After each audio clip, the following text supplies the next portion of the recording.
Hey, everybody. Welcome to the Vegan Tour Guide podcast with your host, Mike Knight, where we'll bring you great information about a vegan plant-based diet. It doesn't matter if you've been vegan for years, part-time vegan, or just gathering more information. This podcast is for you. Thanks again for joining, and let's get today's tour started. Hey, everybody. Welcome to the Vegan Tour Guide podcast. I'm your host, Mike Knight. I hope you're having a phenomenal day. Thanks so much for tuning in. Hey, for all the repeat listeners out there, thank you so much for coming back and listening to another episode. I really appreciate it, and appreciate also all your emails that you've been sending, just talking about the shows, what you like to see, even people you'd like to see on the show. Thank you so much for doing that. And hey, for the new listeners, first-timers, thank you so much for checking it out.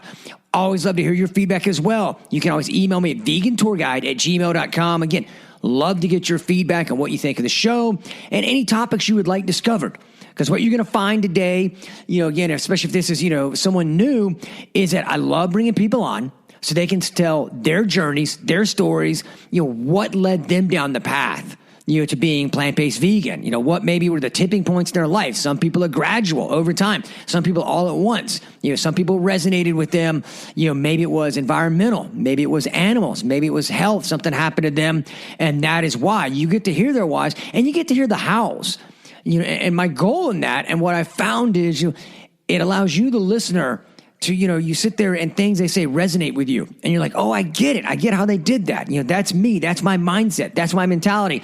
That's what I love doing. Plus, you get great information about what's going on, the newer things that are coming out and happening. And so I really want to make that a goal to provide you with that information and knowledge. So again, give me feedback. Love hearing it. And we got a great show today. Today we have Eddie Garza on the show. I kind of call him the Vegan Food Chameleon. He's the senior manager of food and nutrition for the Humane Society of the United States, doing phenomenal work there.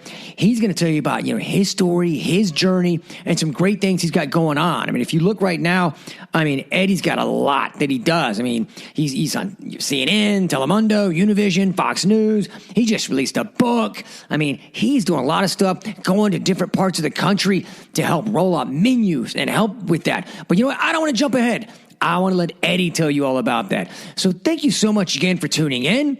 Look forward to hearing from you. And so without further ado, here is Eddie. All right, we are live. So I would like to welcome to the Vegan Tour Guide, Mr. Eddie Garza, Senior Manager of Food and Nutrition for the Humane Society of the United States. How are you? I'm great. Mike, thank you so much for having me on. I'm so excited to be finally chatting with you. I know we've attempted it a couple of times. Well, it's certainly understandable. I know you were doing some moving and shaking around with the unexpected hurricane and that thing, of course, not even trying to pick its paths and all. How's everything for you from that? Well, things are good. I'm actually still in Texas. I only recently moved to Miami, so I didn't even get a chance to get a local ID, so I can't even make it back to my neighborhood until this evening. Oh, wow. Okay. Wow. Well, so you're ready to fly out then? Yeah, I lined up some TV work while I'm here in Texas, so but things are good. Things are really good. I am excited to get back to my regular beach running and back to my kitchen. Yeah. Well, I know from watching videos and all, you definitely spend a lot of time in there, and I want to get into that and kind of, from the beginning, what I'd like to talk about. Like I told you, my audience is always one that my goal is always they can hear from people like yourself and hear your journey where they find places where they relate. So I just love to hear. You can go back as far as you want to in life. It's up to you as far as really what took you down the path that you're on. Well, thank you. Yeah, I'll say a little bit about my backstory. I was born and raised in South Texas, a border town, literally on the border. I could have one foot in Mexico and one foot in the United States. And it was a really cool part of the country, even though it's not super. A lot of people from there don't like to talk about how they don't see that it's cool. But I think it's really interesting because I got to experience being part of the Mexican culture and also part of American culture. Growing up in the 80s, I got to do all the cool stuff like watch the Goonies, but I also got to watch another show called Burbujas, which is a Mexican show, and I got to experience all of that. Spent a lot of time in the kitchen with my grandmother when I was growing up, and cooked a lot of food from a really, really early age. And eventually, when I went vegan, I have been able to veganize pretty much every single recipe that I grew up making, from just general tamales to enchiladas to even desserts. Like there's a dessert called buñuelos, which is awesome. It's a deep fried tortilla with sugar and spices. And I recently wrote a book called Salud Vegan Mexican Cookbook, which it's got 150 recipes. Most of the stuff which I was making when I was a kid, but all vegan and all super, super delicious. So check it out. It's on Amazon, Salud Vegan Mexican Cookbook. Gotcha. We will definitely put that in the show notes so everyone can find that and get that. Nice. Well, I mean, I'm wondering, all right, so when you went, vegan, plant-based, I'm just curious. A lot of times in life there's an outstanding, if you will, tipping point for people, and sometimes it's gradual. What was that like for you, maybe that decision to do that? Well, there were a lot of things that happened leading up to my going vegan. One of the big things that I talk about a lot is my journey of losing 150 pounds from the time I was 21 to now I'm 40, and I'm weighing about half the weight and feeling a lot younger than I was even when I was in my 20s. But yeah, I lost 150 pounds, which is why I wrote this book that has 150 recipes, which represent those 150 pounds that I did lose through going vegan. But there were so many other things that are that kept me vegan. It wasn't just the weight loss. It was so much more. I knew that I was being a champion for the environment. That was something that was really important to me. And of course, also, obviously helping animals. One thing that I really relate to is broiler chickens. When you see how large these animals get and they can't even carry their own weight, I can feel that pain. I used to sprain my ankles because I couldn't carry my own weight. So I identify so much with the way that chickens that are raised for food are like, I really relate to that. And, obviously so many other animals who we don't have to eat in order to live a healthy lifestyle and enjoy all the delicious flavors that we want in a plant-based way. But yeah, there are so many reasons why people are going vegan or even reducing their meat consumption, dairy consumption, egg consumption. A lot of it in the world that I work in is because of the health issues. I work largely in areas that are high Hispanic populations, and I, growing up as a very overweight kid who ended up becoming an obese adult, that's a very common thing that you see in regions with high Hispanic populations. Mexico now is the leading country for obesity, and that's only recent. It used to be the United States, but still, even in the United States, it's largely those areas with high Hispanic populations. So I spent a lot of my time in these areas working on developing different menus for some school districts. I helped develop some menus for some restaurant groups and hospitals. And I now spend a lot of time on TV teaching people how to cook.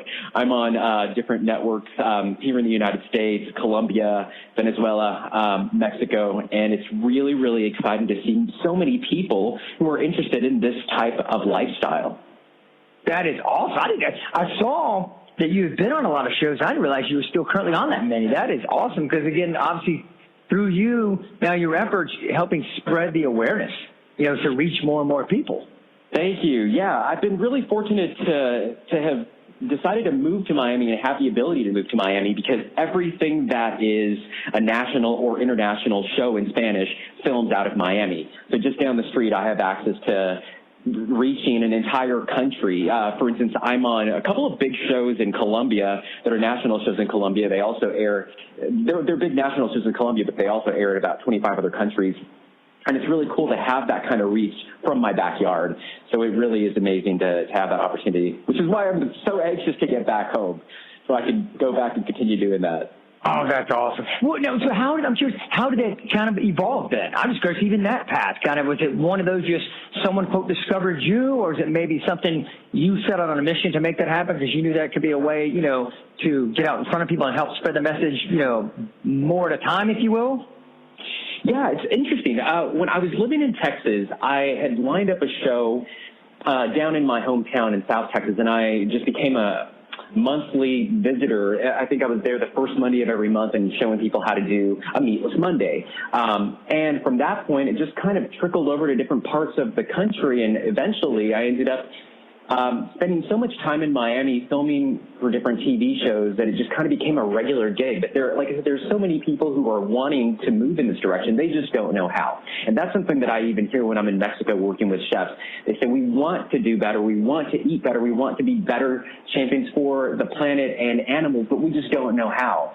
So it's really exciting to see so many people interested in this type of cuisine. And you know what's amazing is a lot of the food that I work on, or the menus that I work on, it really is showing these people how they can use other plant-based proteins and apply the same spices that they apply to other animal products.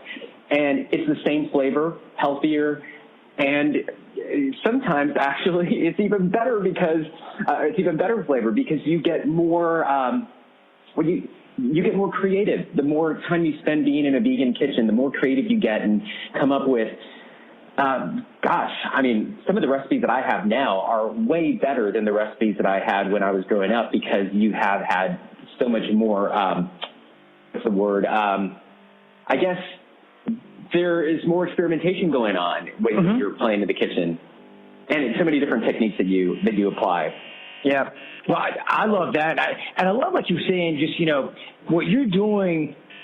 And I've seen a shift, and I wonder if you've seen the same shift, in that you're showing people that it's easier than they think. I've told people, I've been plant-based vegan for about 7 years now. And the questions and comments that would get made to me in the very beginning to now are night and day. Now what I hear from people is, that sounds hard, which is so much more, as you and I know, when you look beyond that, that's so much different from people that just throw up a stonewall. That's someone saying, show me it isn't hard. And it sounds like that's what's neat about what you're doing. You said with your recipes and the shows and all, is showing people, look, this can be easy. Don't believe that, the crazy hype, stereotype or whatever that, vegan plant-based is a super hard thing. There are so many ways to do it easy. Absolutely. It's actually never been easier, especially with all the amazing products that we have out in the market. I mean, did we ever think we were going to have a vegan burger that bleeds? Like, how cool is that? And also, you've got so many different cheeses on the market that are absolutely delicious. One of the things that I like to show people is how to make different cheese. Like, this is the craziest thing. Like, there are cheeses that you can make vegan that are so much easier to make than actually making the animal-based version of it. For instance, one of the recipes in my book, queso cotija, which is it's absolutely delicious. It's a cheese that is used to cover basically anything with salsa. My recipe takes, I think it takes 2 minutes to make. You basically just grind up. Yeah, it's insane. You basically just grind up some almonds, mix it in with salt, nutritional yeast, and some lime juice, and you've got a queso cotija that is absolutely amazing. You top it, you just put, like I said, put it on anything, and it's absolutely delicious. But it's something that I like to do because it's so easy to do. You grill up some corn, put some vegan butter on it, and lather it with that cheese, and it is the best Mexican corn experience you'll ever have. And there's another recipe in my book to make nacho cheese, which is super cool because it uses butternut squash. And butternut squash and a lot of other squashes are some of the most commonly found foods in Mexican markets and just different markets here in the United States as well. So you can have a really healthy version of something that you can pick up really cheap at the grocery store, so much better than the animal-based counterpart. Oh, I love it. And I'm hoping, and I know some of my audience is like me, and I tell people, look, I am nowhere near a chef or a cook, and you just said music to my ears when you said the 2-minute cheese. See, right there. That's right there worth it for me as well. I'll definitely get a copy of your book because I love stuff like that. Again, just, showing, and it's so nutritious and healthy for you. And even kind of like you said earlier, one thing I love, and I love that you brought this up earlier, is that, when we go to like this, people, plant-based vegan, it's that ripple effect of you may go at it for one change. You and I think it sounds like you and I both initially went health because that's what it was for me for health reasons. However, we don't have to do any more exertion of energy to also impact environment and animals. And I love that. I tell people it's one of those few things in life where you say, hey, for the price of admission of one, you actually get 3. And so I love that. But yeah, I love, like you said in your book there, oh my gosh, 2-minute cheese, I'm in. See, that I can do. That I can do. Yeah, man, it really is amazing. And you're right. Being vegan, even going more plant-based, it's just a win-win-win. It's just like all you do is win, right? I mean, it really is. Exactly. Like you're being so much better to your body, you're being so much better for the planet, and of course you are like a superstar for animals just by going vegan. And I'm really excited to be able to do the work that I do in the communities that I get to work in, because so many times people are asking like, Mexican food, how do you do Mexican food? How do you do Mexican food vegan? And the more I work with these communities and work with different chefs, the more they realize that plant-based is something that we've been doing for a long time. Something people don't even think about is that Mexican food, before the Europeans came to Latin America, the majority of the food was vegan. It was beans. It was squashes. It was, lots of different plant-based foods, and meat was a rarity. It was something that was not on every menu. So a lot of the original foods were vegan, and now how cool is it that we can make even the modern Mexican food that we like, the one that is notoriously known for being heavy in cheese and meat, can also be done vegan. So when I wrote my book, I didn't want to just talk about the great stuff that was already naturally vegan. I wanted to show people how to make those super cool modern dishes vegan. For instance, one other recipe that I'd like to do is a chile relleno. That's really, really awesome. Chiles are, of course, something that has been around Mexico forever. But one thing that was done is they use an egg batter, and then they deep fry it and it's filled with meat. And my version is using aquafaba. You know aquafaba, right? It's the liquid. It's awesome. So for anybody who doesn't know aquafaba, it's the liquid from a can of beans. And in my case, I use chickpeas. But you just whip that up, cover that up with, or basically lather your chile, and then if you want to deep fry it, go for it. That's awesome. But it is naturally cholesterol-free. You can enjoy that same texture, that same flavor, but in a plant-based way. It's just so easy, and it's so exciting. And another cool thing that I love about about sharing this book is that so many people in the United States don't even know how to cook Mexican food. It's one of the most complex cuisines. I mean, it really is like some of the other great cuisines, like Indian food, and toasting spices and showing people the process that I had been doing since I was a kid. I finally was able to put it on paper and show people how to do it. Because in a Mexican kitchen, when you're growing up, all you hear is grandma saying, a little more of this. And it's textures. So now I've been able to put numbers onto those recipes to share with people. It's really cool. That is awesome. All right, all right, you've got that going. And I'm going to go back a little bit because I want to hear how you're getting that initiative, especially for people that might be listening, that might want to find a ways themselves to make initiatives into schools and organizations like you were saying. How did you get that push initiated, and maybe what are some tips there for other people, wanting to do that? Sure. Well, when I first started working with the HSUS, I had started doing work in food policy. So I'd been working with different school districts on getting them to adopt a Meatless Monday, or in some cases it's called a Lean and Green Day. I worked with some of the largest school districts in Texas to implement these programs, including the Dallas Independent School District. I worked with Houston Independent School District. And the more that I worked with these schools and was seeing that some of the biggest school districts in Texas were largely it was large Hispanic populations. I started getting more requests for, we need more recipes for, say, Mexican food because our district has a lot of Mexican immigrants. Or in some cases, there were school districts that were not just high Hispanic populations, but like super high. Like one school district in South Texas called Laredo Independent School District, where close to 99% of the population is Hispanic. And they wanted foods that were very specifically South Texas, like Mexican food. In that area, there is a lot of meat that's just been part of the culture, and they were trying to shift away from that. So I was working with them on how to incorporate lentils to make a picadillo instead of using beef, because a lot of school districts are wanting to go away from using beef. Something that a lot of people didn't realize was that a lot of the beef that came as commodity beef from the USDA, it was the commodity beef program, they were finding that some of those products had added soy or wheat, and there were other allergens. So I worked with Beyond Meat to come and do some swap outs for some school districts along South Texas that really wanted those meaty textures, or any kind of like anything that could relate to these kids and what they were used to eating, but that was an allergen-free way. So showing them how to use the Beyond Meat or showing them how to use lentils to make this food just became more and more popular.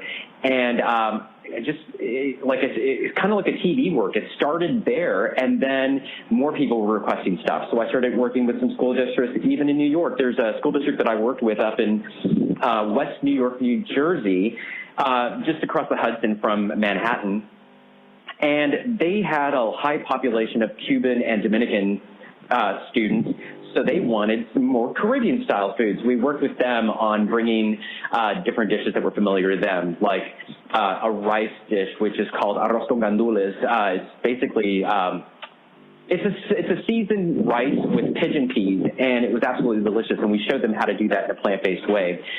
And it's just been, like California, people want to do the Cali-Mex thing. In Florida, you want to do the Caribbean thing. It's really amazing. So I think really, if you want to make an impact, find out what the demographic is and find recipes that these school districts are going to be able to showcase.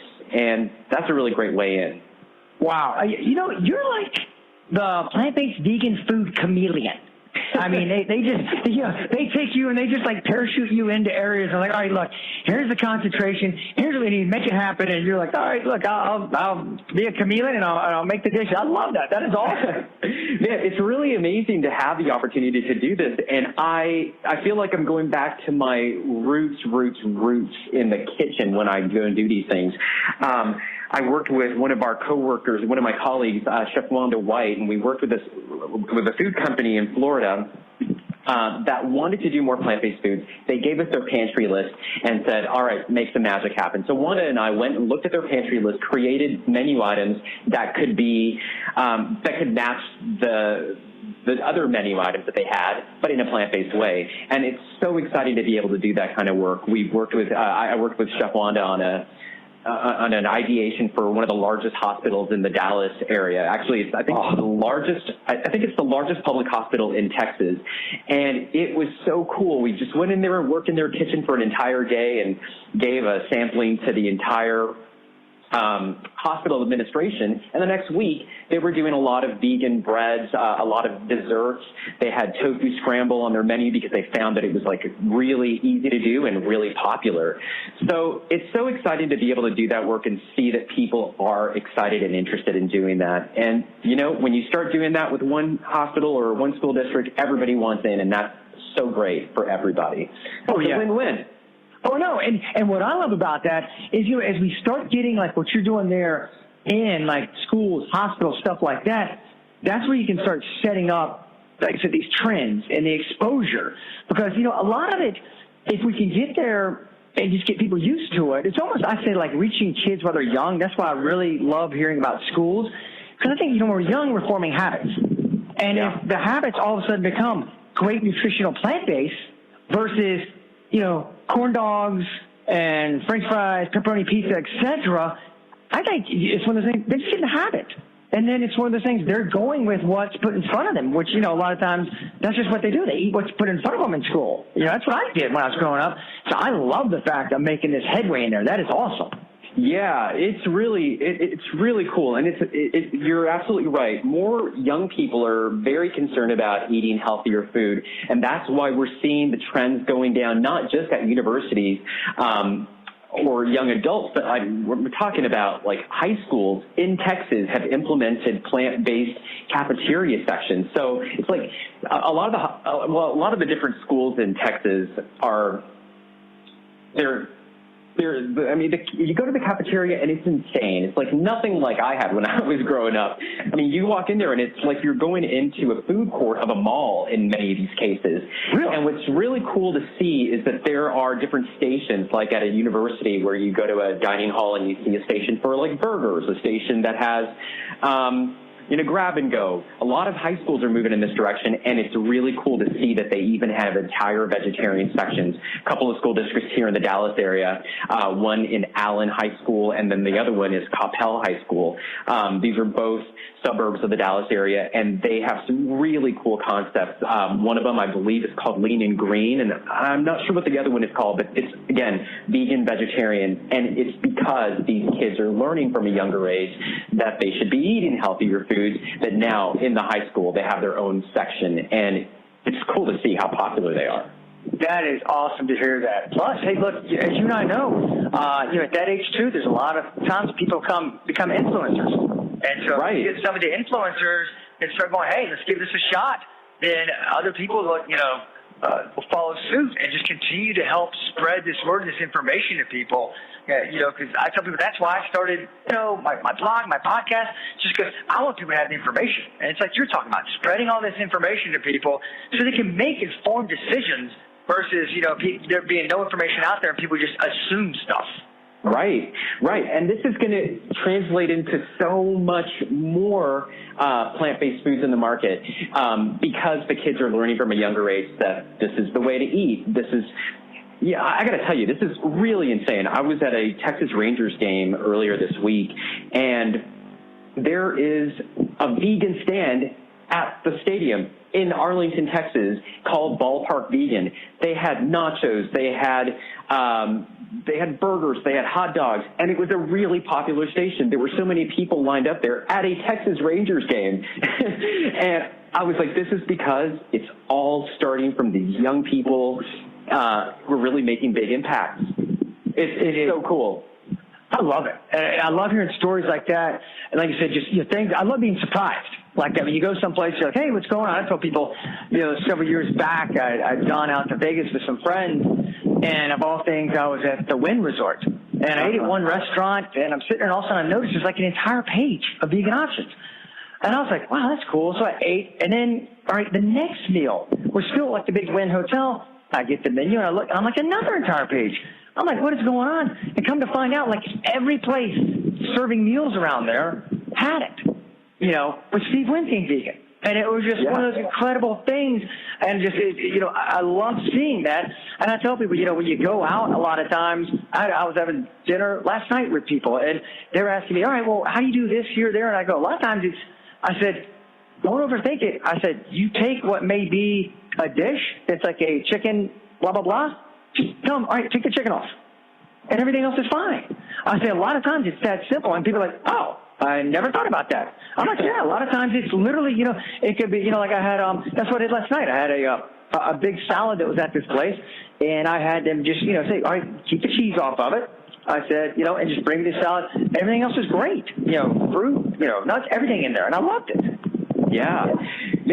There are so many foods that we eat that are like just, I say we as in the country, there are so many foods that we as a country are eating way too much of.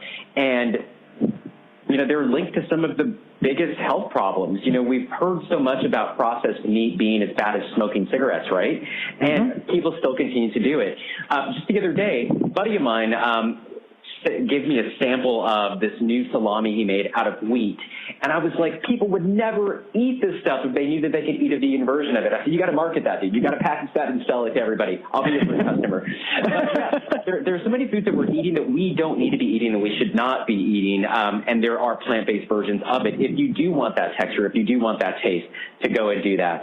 So one of the things that I don't like to do is take things away necessarily. I want to create a demand for something that is a better version of that. So, companies like Beyond Meat, I love what they're doing. Companies like Miyoko's, I think it's that cheese. I'm not sure exactly the name of Miyoko's cheese. It might be just Miyoko's cheese, but that stuff is amazing. Like if you just slice up a little bit of that mozzarella and put it on a pizza, you will never want to eat a regular pizza again because you're eating a healthier, better version of it. Just about a month and a half ago, I hosted this really awesome event in Miami. It was co-hosted by my buddy Marco Antonio Regil, who's a game show host. He's super cool dude, super one of the most educated persons who's working on Spanish language TV on different issues, environmental issues, health issues, and of course issues around animal cruelty. And we hosted this event. It had some of the hottest stars on Spanish TV who were in attendance, and we made them an entire vegan spread of things that they would normally associate with meat. So I made a jackfruit barbecue slider that was absolutely delicious. Jackfruit from a company called Jackfruit Mexico that does a dehydrated jackfruit, a dehydrated green jackfruit that you just rehydrate at whatever level you want. And create a really nice meaty texture. People love that. I also made something called albóndigas, it's like a Mexican meatball with a red sauce. And I made that out of wheat and black beans. And so many of the people who were in attendance were like, if we knew that we could eat like this and be vegan, like, let's just be vegan. So many people were so excited about it.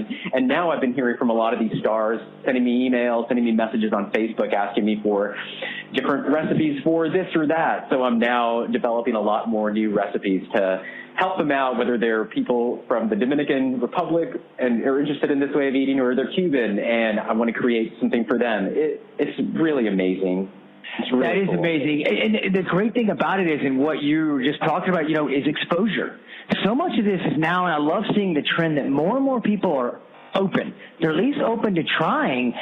And when they get exposed to it, that's what leads to, if you will, these breakthroughs, because I'm seeing it more and more places. And of course, then you put on top of that the unique, menus and recipes that are being made now. That's what's so awesome. Is that the chefs are creating these. I mean, Ocean Hunger Foods with what they're doing there. Just had Chef Yakola on talking about that. Sushi made out of tomatoes. I mean, unbelievable. It's unbelievable. Yeah, I mean, you know what? Nature did something right by creating so many different fruits and vegetables and things from the ground. It's absolutely amazing what we can do with plants. And nowadays, there's no need to use animals for any of the foods that we're eating. There's absolutely no need. Plus, something that a lot of people don't even talk about too much anymore because we have so many alternatives. We always put fruits and vegetables or something plant-based as the way to bring flavor out of any sort of meat. And think about, people talk about they love chicken, but have you ever tasted chicken that does not have any spices or any flavor added to it? It's absolutely disgusting. It's like eating cardboard. Yeah, exactly. So you have to use plant-based foods to bring flavor out. And that's one thing that I love about Mexican food and love about Mexican spices. That I say that to everybody. If you love Mexican food, you're going to love vegan Mexican food. And I always say that vegan Mexican food is going to save the world because it's applying all these different techniques and different spices and apply them to a plant-based protein for an amazing mouth-watering experience.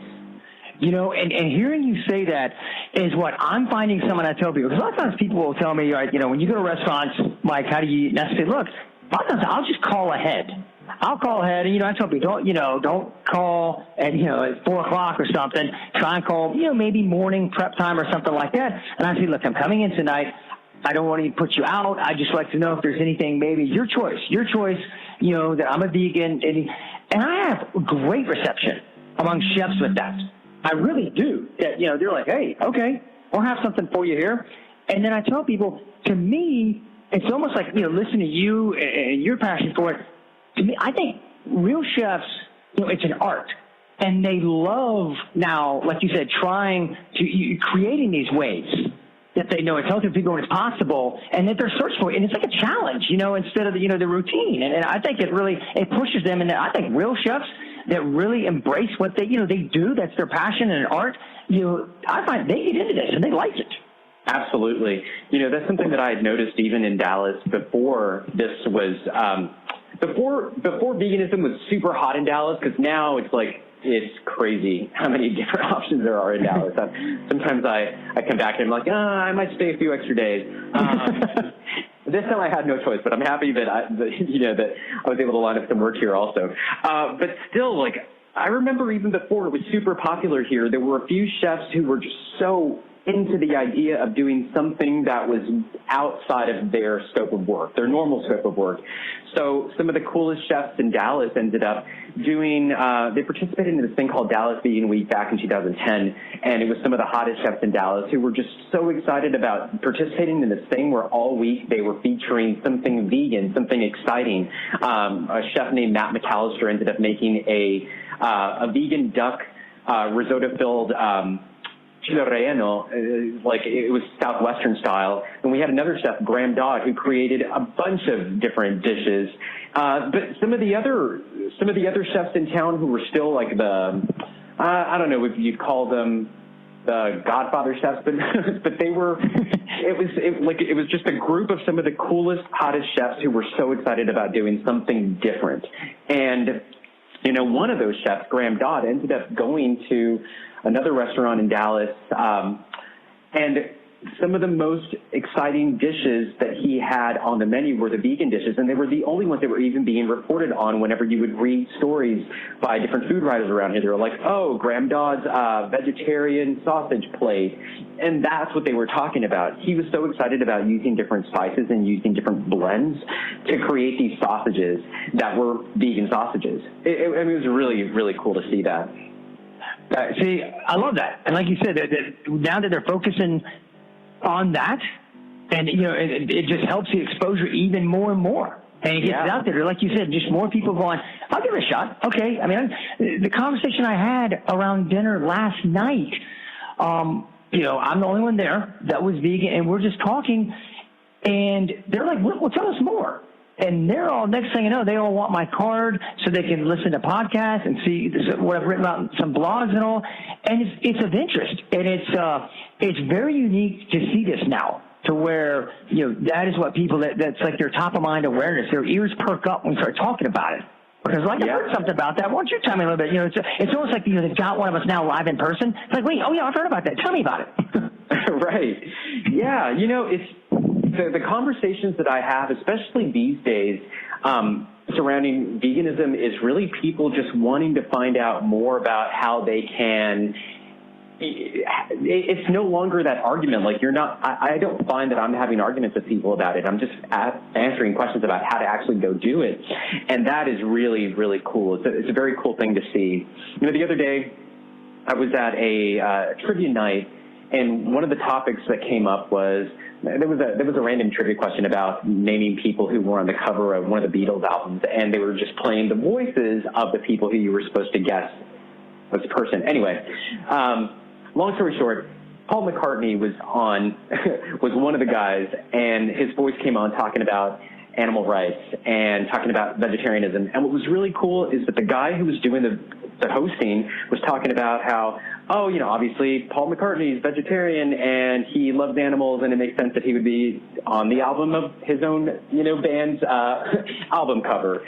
But the whole point is, it was like this thing where it was like, oh, it obviously makes sense. He's vegetarian. He loves animals. And I was like, yes, it was very cool. There was no heckling. It was just nothing but like a positive message about, you know, loving animals and not eating them. It was really cool. And we're in a different time now. You know, we're in a different time where so many people want to go vegan. They just don't know how necessarily. And so many companies are making it so much easier to make that happen. Exactly. I agree with you 100%. And I echo that sentiment and love it, is that so many people want to go. We just now have to give them the roadmap to how. And that is, you know, that is such a big thing, because as you and I know, that's, I mean, granted, there's still work to be done, and we're all going to keep working on it. However, that's, thank goodness, we're over the big hurdle of people just absolutely putting their hands up saying, no, how, no way, you know, putting their fingers in their ears, nah, not listening. You know, there's, like I said, so much of that is gone that now people are like, all right, show me how. You know, I'm open. Show me how. You know, show me how this can fit into my fast-paced life. And this is what's going on. I love it. I mean, mercy. Listen, everybody. 2-minute cheeses. All right, no more excuses. There's, you know, Eddie's bringing us 2-minute cheeses, so there's no excuses there for the cheese lovers. Yeah, totally. I mean, that really is like one of the things that I always talk about, the cheeses. Like, I didn't even know how to make cheeses before I went vegan. Now I can make vegan cheeses, and they're so much easier, so much healthier. They last longer in your fridge. It's just, it's all so much better.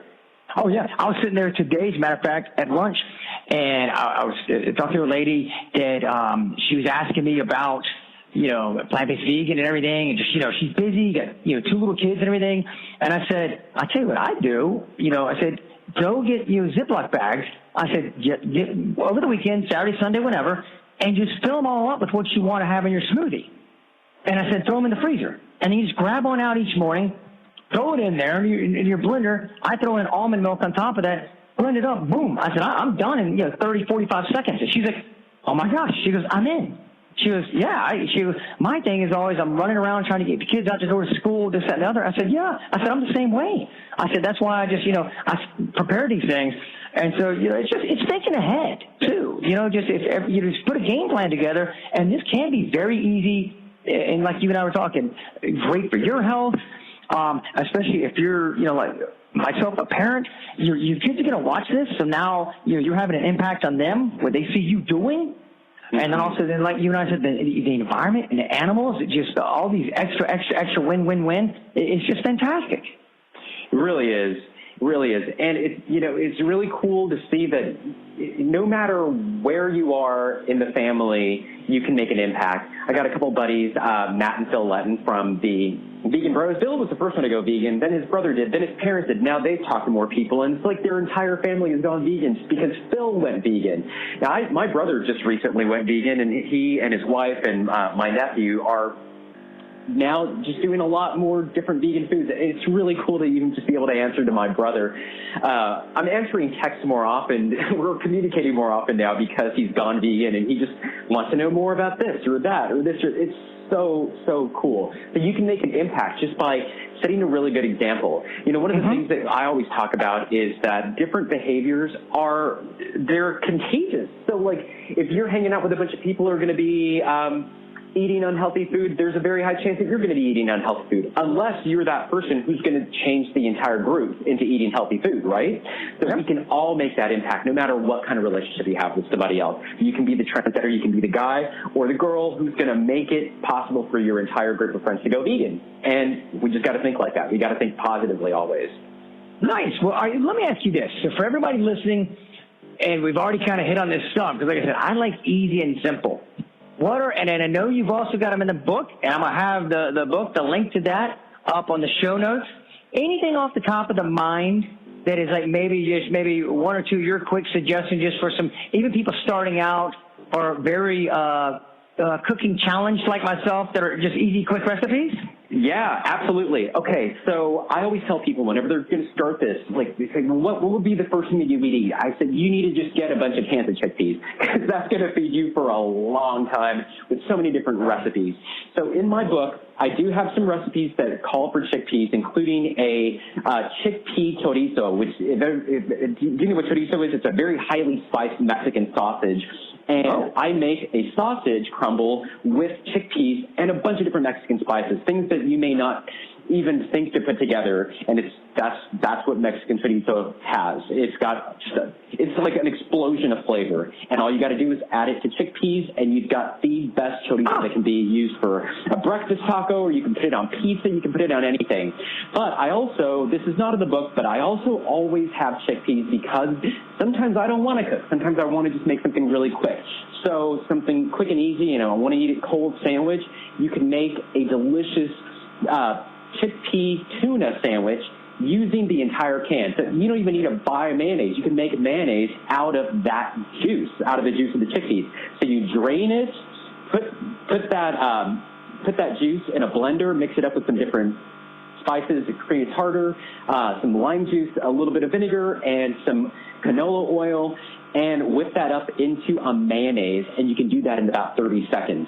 Whoa. And then mix that with the chickpeas, just different flavors of there's a whole range of different kind of tuna salad or chickpea tuna salad that you can make. If you want to make a Mexican style, you can throw in some corn and you can throw in some peas. But if you want to do more traditional American style, then you can do it with celery, little pieces of celery, maybe some dill. But that, I say, you got to just have chickpeas. You got to start with chickpeas because you can make so many things out of them. That is awesome. All right. So listen, we've been talking about a lot of stuff, and I know you are involved too in initiatives and just getting things going. How can people help? Even maybe it's a website or something that maybe you want to point them to. How people listen to the show right now that want to help in their way, where can they follow you, and maybe where do you want to point them towards? Well, I'd love to point them toward the Humane Society of the United States /meat free. And there you can find tons of resources on going and making a difference in whether you're working in a hospital and want to add more plant-based dishes to your hospital menu. My colleague, Ken Boss, who you spoke with recently, can help do that. With a team of chefs. If you want to do that with your university, you can do the same thing. And you can also contact Christy Middleton, who you spoke to also, who's in charge of our forward food program just in general, and she can help get the conversation started with a lot of different school districts. We have a team of dietitians. We've got a team of other experts in the nutrition field who can work with your institution, and we're kind of spread out in different parts of the country. So if you're in the United States, we're going to be able to help you. If you're in Mexico, we've got a team in Mexico who can help you. But just go to humanesociety.org/meat-free for all those resources. If you want to find out more about me, follow me on Instagram or Facebook at the Eddie Garza, TheEddieGarza, and there I do share a lot of different recipes. A lot of them are in Spanish, but I also try to incorporate a lot of English language resources as well. So some of my videos are in Spanish, but I'll have translated text there for the recipe in English. But if you're a Spanish viewer, you can catch me on a lot of different shows in Colombia. You can catch me doing some TV shows here in the United States. If you're into morning shows, you can catch me occasionally on the big Telemundo and Univision morning shows. And those shows are awesome. They're crazy. They're a party. It's like